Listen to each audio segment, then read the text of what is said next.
ఈ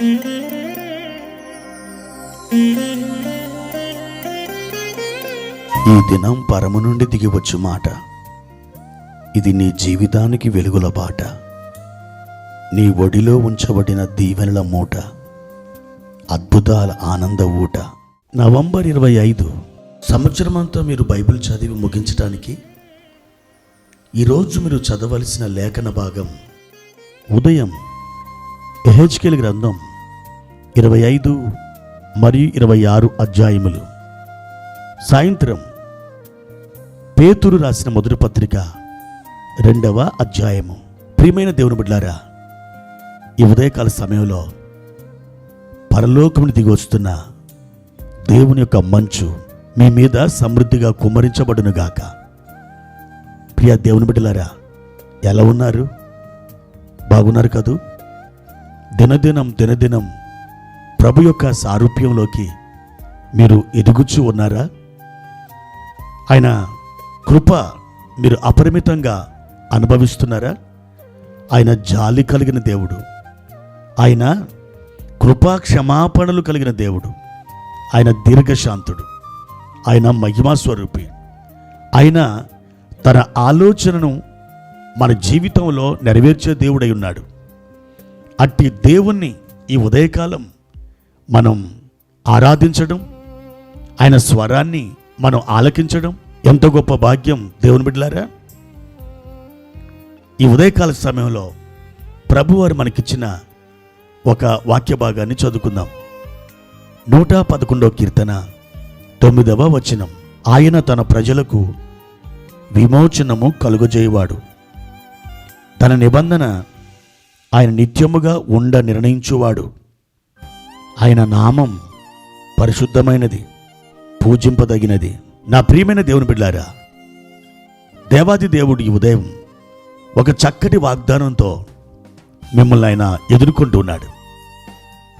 ఆ వాగ్దానం ఏమిటంటే, ఆయన తన ప్రజలకు విమోచనం కలుగజేయువాడు.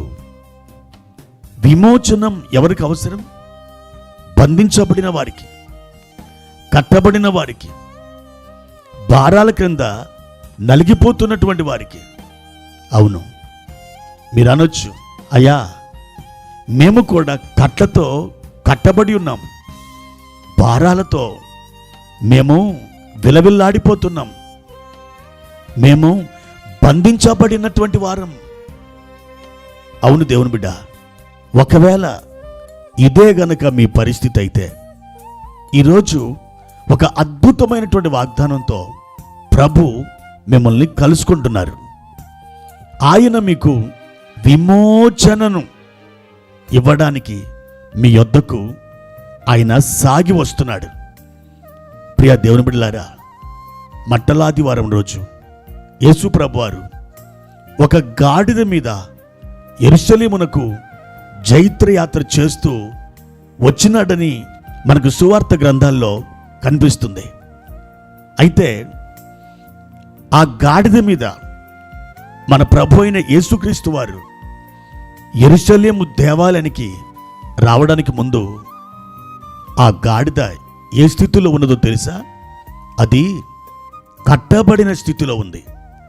అయితే మీరు దాన్ని విప్పి తీసుకుని రండి అని ప్రభువారు తన 2 శిష్యులకు ఆజ్ఞాపించారు.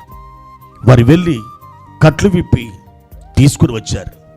ప్రియ దేవుని బిడ్డ, కట్టబడిన గాడిద కాస్త అది విప్పబడింది. మనం ఏ స్థితికి కట్టబడ్డామో, రోగపు కట్ల, అశాంతి కట్ల, వ్యాధి అనే కట్ల, ఆర్థిక ఇక్కట్లు అనే కట్ల, ఏ కట్లతో మీరు బాధింపబడుతున్నారో ఆ కట్ల నుండి దేవుడు మిమ్మల్ని విడిపించడానికి ఈరోజు ఆయన ఇష్టపడుతున్నాడు. మీకు విమోచనం ఇవ్వడానికి ఆయన ఆలోచన కలిగి ఉన్నాడు. నేను నిన్ను విడిపించదను, నీవు నన్ను మహిమపరచదవని కీర్తన గ్రంథంలో మన కోసం ఒక వాగ్దానం చేస్తున్నాడు. నా ప్రియ సహోదరులారా, సోదరిమణులారా, ఈ ఉదయకాలం ప్రభు పాదాల ఎదుట మీరు మోకరిల్లి అడగండి, దేవా బంధించబడ్డ స్థితిలో నుండి నన్ను విడిపించండి, నేను నీ కొరకు లేచి తేజరిల్లాలని ఆశపడుతున్నాను. నా ఆశను తీర్చండి ప్రభువా, నన్ను విమోచించండి. నా మెడ మీద పెట్టబడిన ఆ కాడిని విరగొట్టండి ప్రభువా, నాకు సహాయం చేయండి అని ఈ వాగ్దానాన్ని ఎత్తిపట్టి మీరు ప్రభు సన్నిధిలో అడుగుతారా? ఖచ్చితంగా దేవుడు మీ కట్లను విప్పి మీకు విడుదల దయచేస్తారు. మీరు కూడా లేడి వలె గంతులు వేసి దేవుని మహిమపరుస్తారు. ఆయన సాక్షిగా ఈ భూమి మీద దేవుని కొరకు జీవిస్తారు. అట్టి కృప మీకు పరిశుద్ధాత్ముడు దయచేయునుగాక. ప్రార్థన. ప్రియమైన తండ్రి, మీ ఘనమైన నామానికి వందనాలు. ఈ ఉదయకాల సమయంలో మా ప్రియులకు విడుదల దయచేయండి, విమోచనము దయచేయండి. మా నాయన, ఏ స్థితికి వారు కట్టబడ్డారో, ఏ సమస్యకి వారు బంధించబడ్డారో తండ్రి, ఇప్పుడే వారికి విడుదల దయచేయండి, వారికి విమోచనం దయచేయండి. నీ కృప హస్తం చాపి ఘనత పొందండి. మహిమగల దేవా, ఇప్పుడే వారు లేవనెత్తండి. మీ కార్యం వారి పట్ల సంపూర్ణంగా సమృద్ధిగా జరిగించుమని యేసు నామమున ఈ ప్రార్థన అడిగి వేడుకుంటున్నాము తండ్రి. ఆమెన్.